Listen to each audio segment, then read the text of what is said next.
Rocco Radio. I'm Jason Bryan and you're listening to Newsdesk. Rocco Radio is bringing you the fresh news and insights about telecoms, roaming and interconnect as we do in our reports. This is the third monthly Newsdesk from Rocco, and our aim is to provide you with a blend of news, insights and opinion about the world of roaming and interconnect. In this Newsdesk, we try and provide 99% coverage of some of the key themes at Mobile World Congress 2018, with a number of interviews with thought leaders that we met at the conference. We hear from Henry Hayter, Senior Director of Product Management at Transaction Network Services, bringing a US perspective on the scale-up of VoLTE Interconnect, roaming and IoT. With there being some innovative solutions that enable the operators in Western Europe who've launched LTE but not VoLTE to take inbound VoLTE roaming, then maybe that will help to kind of accelerate some of the benefit, right? Where the Western European operators will see the benefit of VoLTE roaming without actually having to make the IMS investment and do the switch themselves.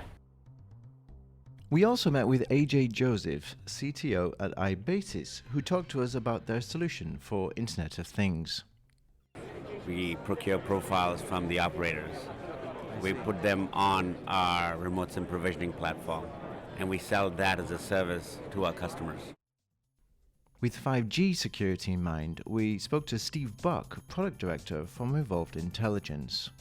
The architecture defines a firewall, effectively defines something called a SEP as the interface to provide protection over the interconnect for when people are roaming. So the opportunity is to start to build in authentication of roaming networks into 5G.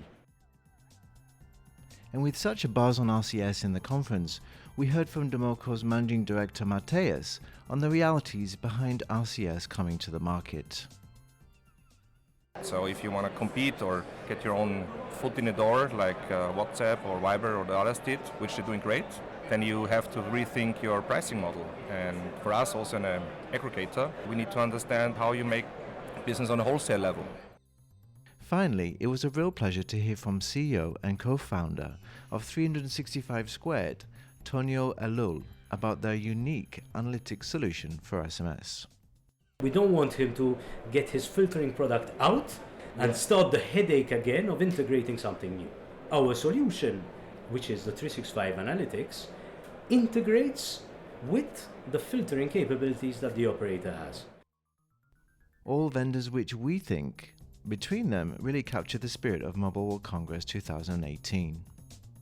With so much in today's Newsdesk, let's kick off.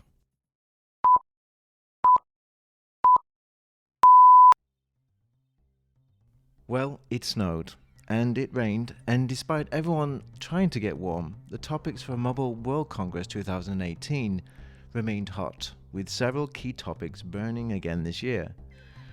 We attended the Global Telecoms Women's Network event at the Opera Lesu on the Ramblas in central Barcelona, where astronauts, super cool engineers, and great leadership presented on a number of topics.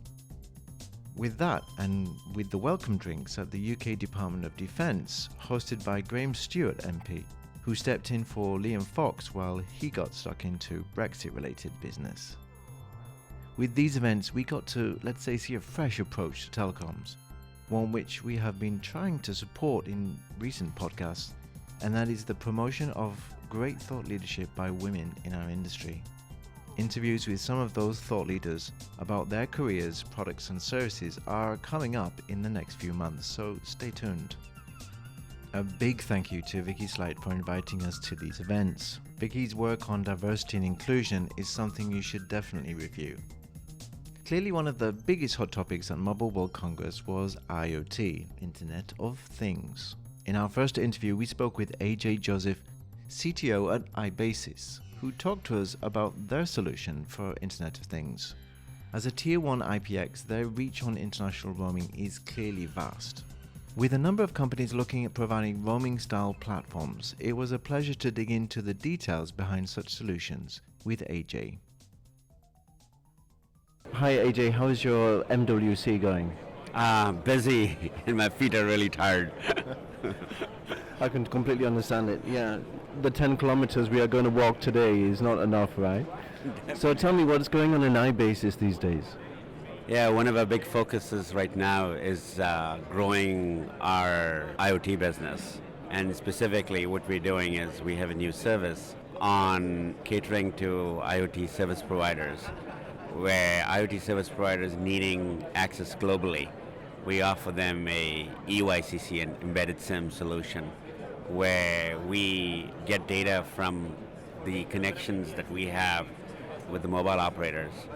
We procure profiles from the operators. We put them on our remote SIM provisioning platform, and we sell that as a service to our customers. So for enterprises or any IoT user which is looking for an international perspective, that's your focus? That's correct. So typically, the sweet customer, the ideal customer, is one who has a global need. So they need access in 60 countries, 70 countries, and they do not want to go about buying, SIMs individually in different markets. And so what we provide is one SIM, and it's one physical SIM. And on that one physical SIM, it's a standardized SIM. We allow you to programmatically download profiles from operators across the world. So you're looking at an international roaming perspective, or is it more a domestic service that they're getting on the eSIM? So we call it global. It's a global local. Okay. Yeah. So it's a combination of local profiles as well as roaming. And depending on what market you are in or what country you're in, we have logic that can control and figure out which is the best profile to use at that particular point. Excellent, okay. And what else is going on in iBasis? What trends do you see at the moment? For instance, VoLTE, how is that progressing? Well, the biggest trend that we're seeing right now is the growth in data traffic has been tremendous. And so that's positive everywhere, right? Definitely negative for the operator because they've got lots of CapEx investments to make, but very positive for us for sure. So that's one. The other big trend that we're seeing is we have several customers coming to us and asking us for this global access that I was talking about earlier. Yeah. It was one of the motivations why we started the business as well. So overall, data. Data is what's propelling everything. It's interesting to note that we're seeing a crossover this year onto LTE platforms being the dominant network. What do you think about operators closing 2G, 3G networks? Is it some trend that you're seeing? Yeah, we're definitely seeing that trend in several of the developed markets. What we're seeing is the shutting down of 2G networks, even 3G networks, and everything just being put onto LTE. So from our point of view, we actually like it. Why? Because it actually uplifts our mobile business from a LTE point of view. It also is beneficial with respect to what we're doing in IoT, because if you look historically in the IoT space, you've got the folks that actually provide connectivity today, but their entire game is around 2G connectivity. And so now with the move to 4G, they're playing catch up. And so we have the ability of actually going and disrupting that space. So we love it. Well done. Well, Ajay, thank you very much for your time. I wish you a good conference. Thank you very much. It's clear that while IoT didn't wait for 5G, 5G is on its way and expected to turbo boost IoT solutions in the next few years. 5G is now, and that's not just the hype given by many vendors during the event. It's a reality, as we heard from Steve Buck, Product Director from VoLTE Intelligence. VoLTE Intelligence were the market leaders in our signaling firewall report, coming in Tier 1 but also reaching number 1 player as voted by MNOs. It's a real pleasure to be here with Stephen Buck, Product Director at VoLTE Intelligence. We know VoLTE Intelligence because they were the leading vendor in our signaling firewall report that we did at the end of last year. Fantastic job. And Steve is also presenting this afternoon on 5G security, you said? I'm talking about 5G security, yes indeed. So I'm talking about how that same problem that is there today on 3G networks and actually gets worse on 4G networks is still there on 5G currently. There's an opportunity because the architecture defines a firewall, effectively defines something called a SEP as the interface to provide protection over the interconnect for when people are roaming. So the opportunity is to start to build in authentication of roaming networks into 5G. But at the moment it's not there, and we need to take that opportunity. Because if we carry on with the situation today, which is 4G being worse than 3G, we are opening up customers to a real problem, and it's worse problems. Because at the moment, the sorts of services you're talking about are just mobile services. 5G is all about enabling enterprises. Imagine remote surgery that someone can hack into. So suddenly, you're not hacking into your location, you're hacking into your body. Think about that. It's a lot more serious. We want to open up the 5G network to enterprises, to banks, to surgery, to cars. But without security, I just don't see how you can sensibly do that, because the risks are magnified tenfold. When people talk about 5G today, it's really talking about 5G radio at the moment, not so much 5G core. But 5G core, the first release is defined. Right. So people are building it, people could deploy it, and that 5G core at the moment has no security on it. There is no SEP, which is this interface box. It's not defined, there's no spec. It's written in the overall architecture spec, that's it. There's no definition. So you could build a 5G core and connect it to somebody else today and you'd have no protection. If you're going to connect up your 5G core to anything, to enterprises, to other networks, you should really think about it carefully. And I would encourage everybody to be trying to help define these security proxies to make sure we get better protection on 5G than there is on 3 and 4. You guys are also up for a GLOMO today. We are indeed, yeah. Tell us a little bit more about that.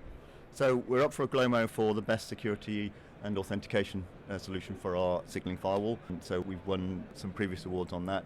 There's only a few in there. Let's hope we do well. That's at the same time as I'm speaking, so my colleague will pick that up, hopefully. Let's see. Staying on the theme of firewalls, clearly security is a major concern these days.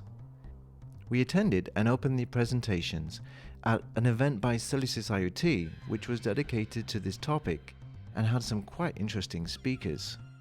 Expect a Rocco Radio recording very soon with David Rogers of Copper Horse, whose recent work on the UK's Code of Practice for Security in Consumer IoT Products and Services is super important. Many thanks to Celicis for this excellently presented event, which combined networking with real insights with real flair.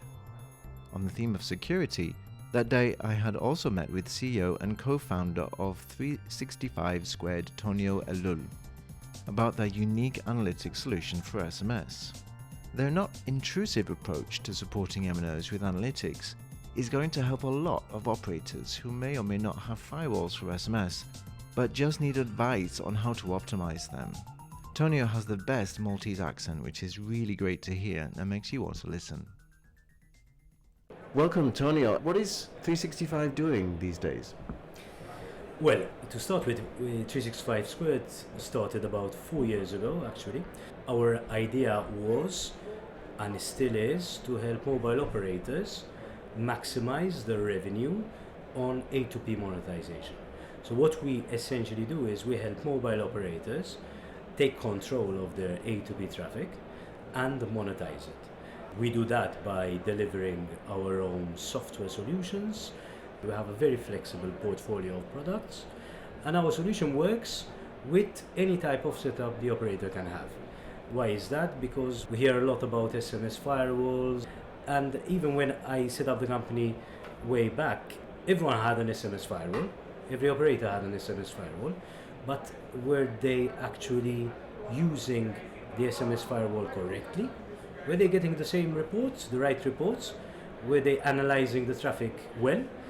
And what we do is we integrate with the SMS filtering solutions of the operator and maximize it with our own software, which is called 365 Analytics.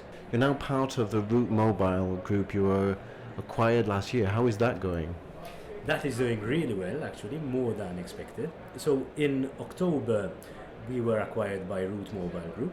I've known Root Mobile for the last 10 years, I think.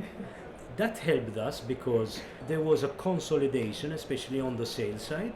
Root Mobile is present in a number of countries.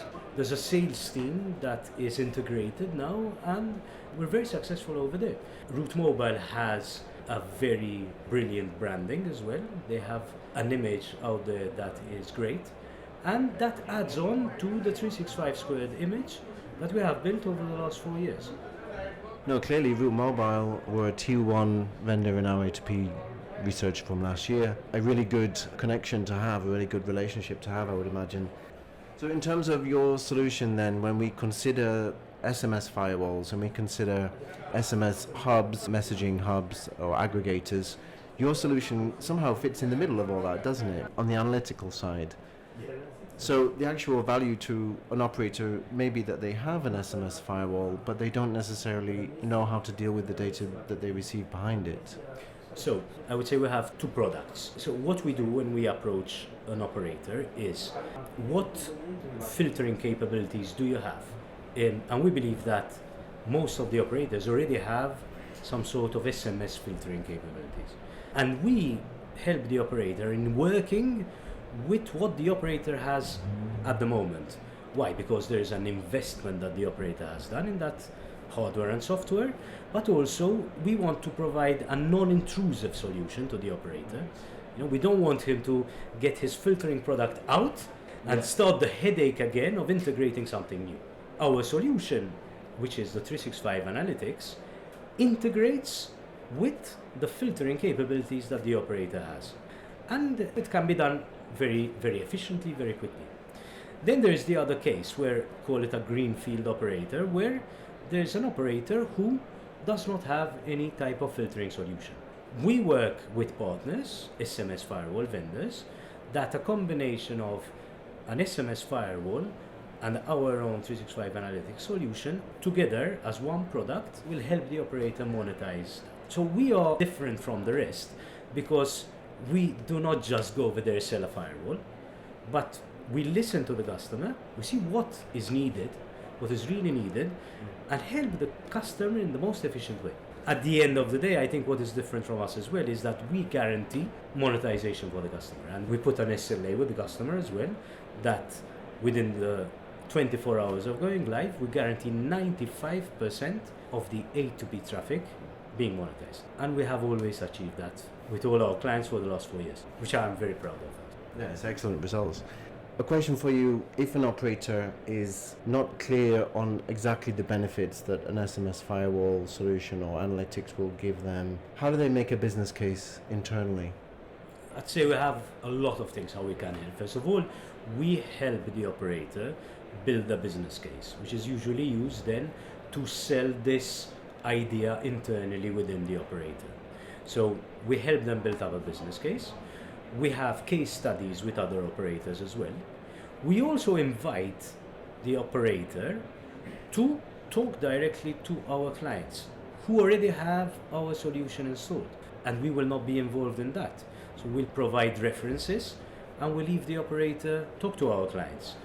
So in this Mobile World Congress, what for you are the key trends, would you say?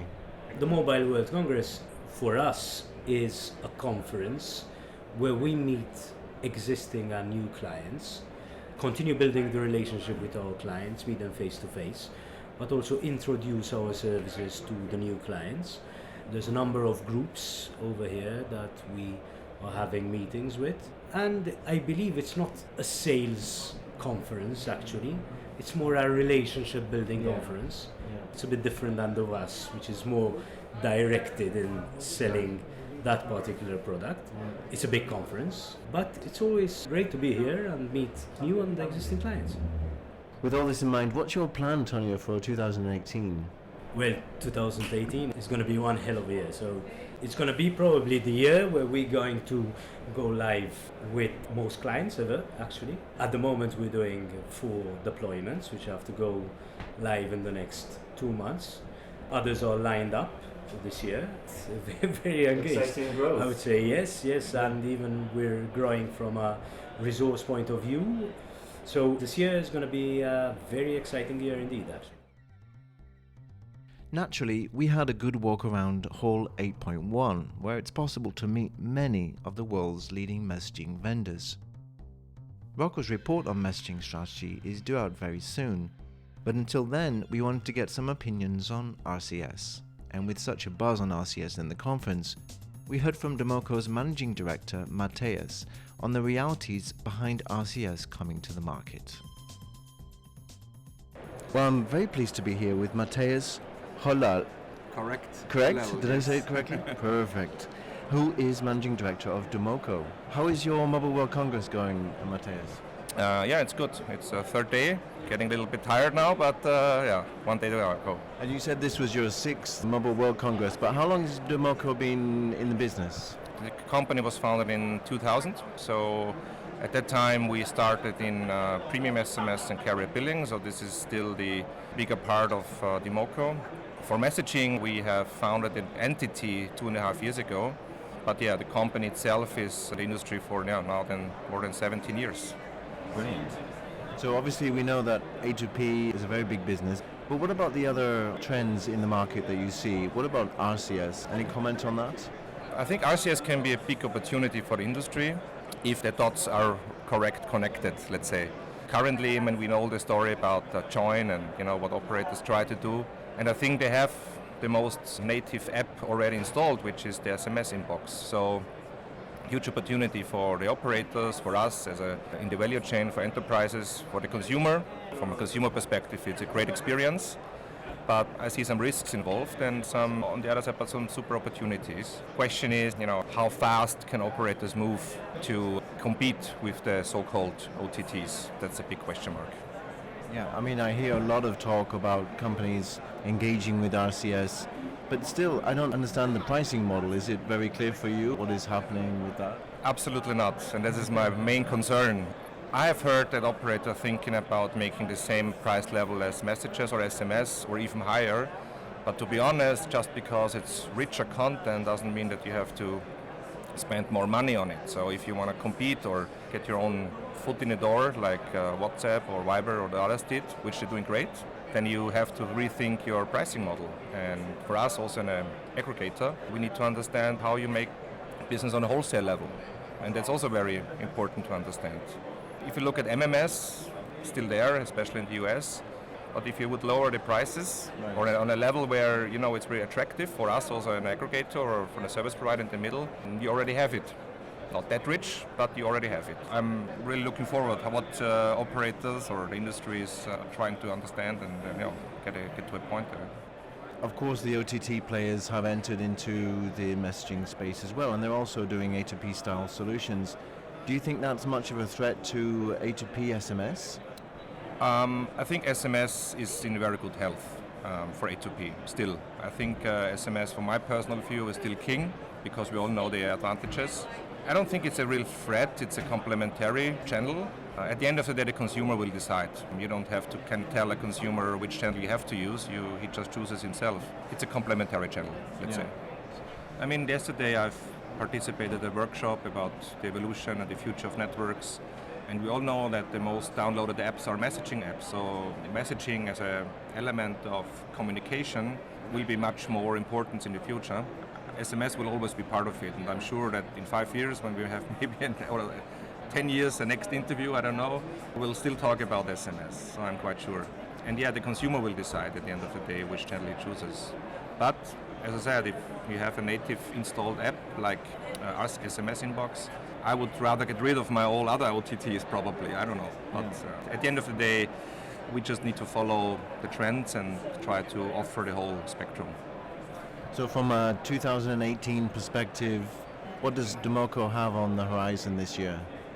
So what we're constantly doing is growing also in coverage. I mean, as I said, we also do wholesale, which means we need more and more connectivity. There is a huge demand for that. On the other side, we are heavily focusing on enterprise sales because there is absolutely a market, and still in markets where we operate, definitely need for that. From a messaging point of view, Dimoco is a bigger group of companies. Well, that's what we are focusing on. Okay. Mathias, it's a real pleasure to speak to you. I wish you a good last couple of days at the Mobile World Congress. Yeah, thanks for stopping by. Thank you. From a roaming perspective, of course, IoT is an important focus, but some vendors also have a strong view on the rollout of VoLTE 2. In the coming WOS meeting in Dubai this month, we will hear all about VoLTE and the rollout, and let's say the challenges with the business case for some MNOs. From our point of view, we expect VoLTE to be ubiquitous in the near future. When and how will be revealed in our VoLTE Vision report released in a few weeks' time. Until then, we got some amazing insights from one of our favorite industry people. we hear from Henry Hayter, Senior Director of Product Management at Transaction Network Services, bringing a US perspective on the scale-up of VoLTE Interconnect, roaming and IoT. So it's a real pleasure to be here with Henry Hayter from Transaction Network Services, otherwise known in the industry, of course, as TNS. Hi Henry, how are you doing? I'm doing really well, Jason. Thank you for having me. We're actually stood outside in the rain. Can you believe this? Because it's probably the first time in the Mobile World Congress in Barcelona where we've had a deluge, and literally yesterday we had snow. So everybody wants to try and get warm, and actually we're doing the opposite because it's much quieter out here. So Henry, how's your meeting been so far?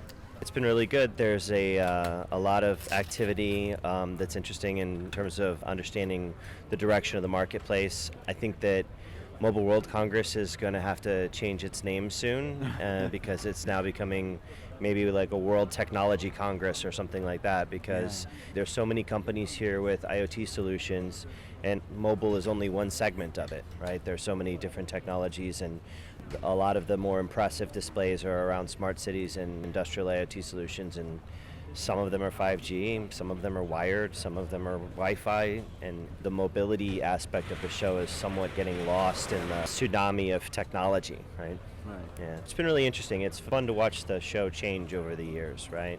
But you know, for us, there's a tactical aspect of being here where our customers are here and they have some areas of focus for themselves. VoLTE interworking and is becoming huge. VoLTE roaming is real in a lot of places in North America and the US. There's active VoLTE roaming and VoLTE interworking.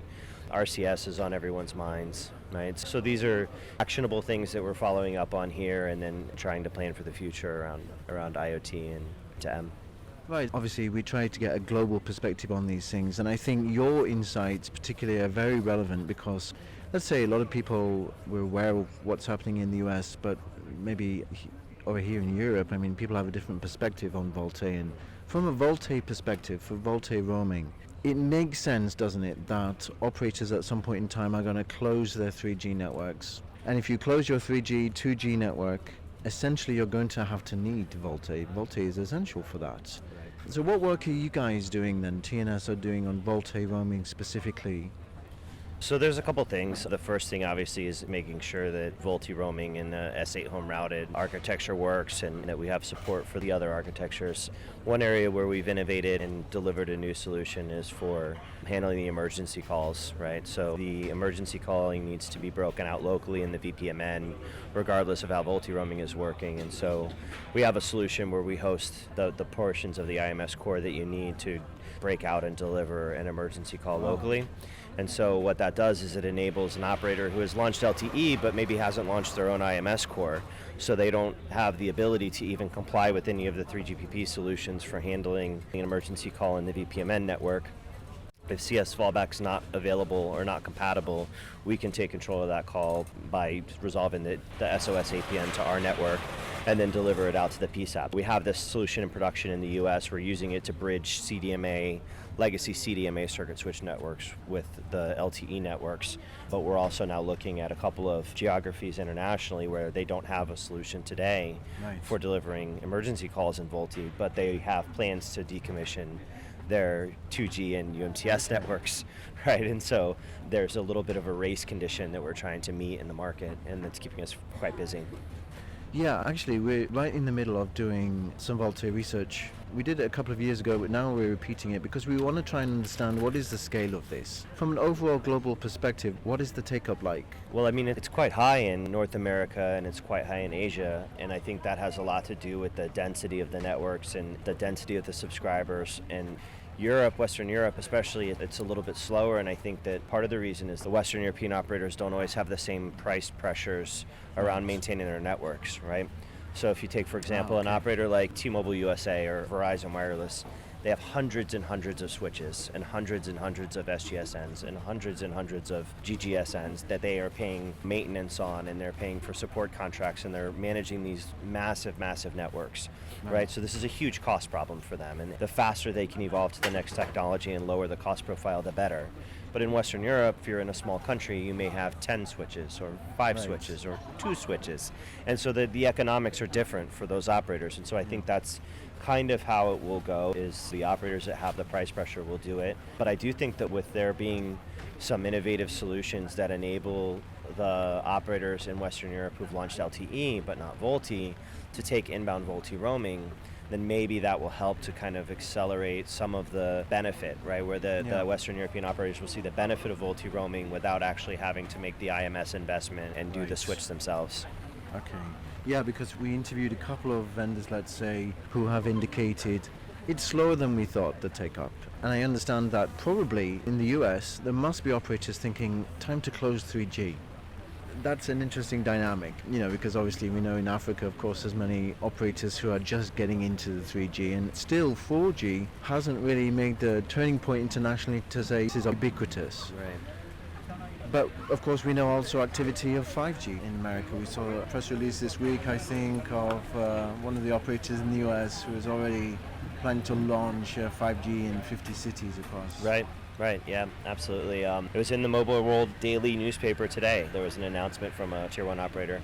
I think there's an interesting sort of confluence of events, right, where you have operators who want to shut down their 2G and 3G networks, and they say they're shutting down their 2G and 3G networks, but they have these M2M contracts with big enterprises where contract runs for another 5 years or 10 years, right? And some of those networks, when they say they're shutting them down, I think what they really mean is they're migrating their consumer retail subscriber base to the next technology, and then they'll slowly, as they can, sort of sunset pieces of the network. But I mean, I think from a roaming perspective, a lot of those networks will stay available for quite some time because the roaming is just not as much of a capacity problem for them as their home subscriber base is. And so I think that there's some fluidity in the language that they use about shutting down 2G and 3G, that there's some underlying facts that make that less clear when that's actually going to happen.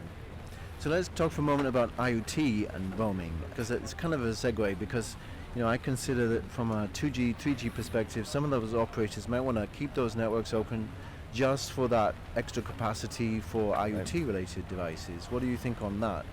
I think that's going to drive a lot of them to keep it open anyway, because they have these existing legacy devices out there. Without getting into too many specifics, there are very recognizable things like OnStar that have been around forever, and there's been connected cars for a long time. Whether what we consider a connected car today that has a Wi-Fi hotspot in a front seat and a back seat, radio, a lot of the devices for a long time have had cellular connectivity, and those cars are expected to be on the road for a long time, and they're not going to come in and do a SIM swap. So that will drive a lot of them to keep them open. I don't know if there will be the capacity requirement, if that will be necessarily a driver, because I think that with NB-IoT, if the market moves that way to where you start to see more low power devices that are on the network that aren't consuming so much resources, right, that aren't consuming the same resources that their retail subscribers and retail roaming subscribers are trying to utilize, then I think that they'll have capacity to spare, right?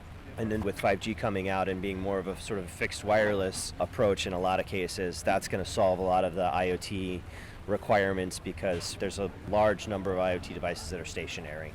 Right, there's sensors, there are perimeter alarms on buildings, there's things that are not going anywhere. And so the operators can plan for that with their 5G strategies, kind of eliminate, I guess, the need to keep those older networks open or to use them for excess capacity. They'll likely just refarm the spectrum, right? Yeah, I think that's what's going to happen. And on IoT roaming, obviously there's still some challenges. I heard from one carrier, there's just no ubiquitous solution. You're never going to get roaming everywhere with a single provider. What do you think about that?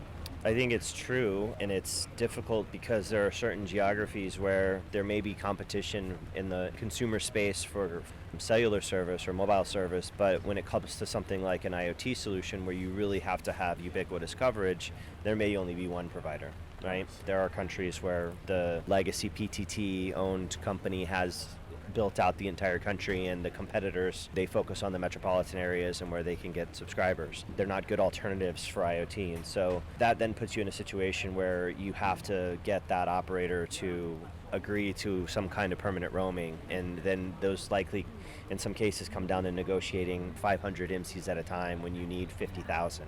It's quite difficult. There's technology solutions on the horizon, but they're on the horizon. They're not here yet. eSIM is not really widely available yet, and Yes. NB-IoT that reduces the pain of the operator having permanent roaming on their network is not here yet. And so there are solutions that are kind of needed right now, and some of them are, I think, reachable, right? I think there are commercial models that can be easily agreed to bilaterally, where operators agree to pay an access fee for something that's under 1 megabyte per month, and then they just have to do a cost basis analysis on what is the radio resource worth to them, right, for the paging and such. Well, I don't want to keep you too much longer, Henry, because Turn into popsicles. before we turn into popsicles, indeed, yeah. Just one more question. What's the biggest thing that you're seeing out of Mobile World Congress?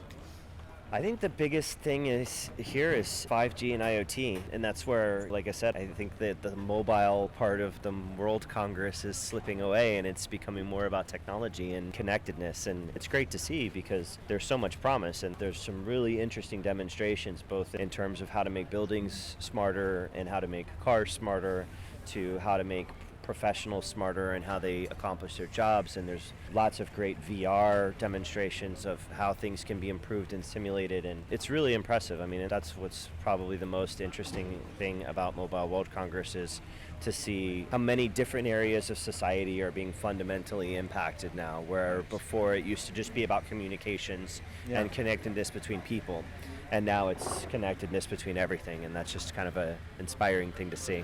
Absolutely. Well, Henry, thank you so much for your wisdom Thanks, today. I'm quite sure we're going to speak again. Yeah, certainly. So have a great conference. Okay, thank you, Jason. You too. While we were there, we also attended some of the GSMA events. One such event was on eSIM, and while I understand that the Mobile World Conference is a public event, the main flow of the panel sessions didn't seem all that progressive to me.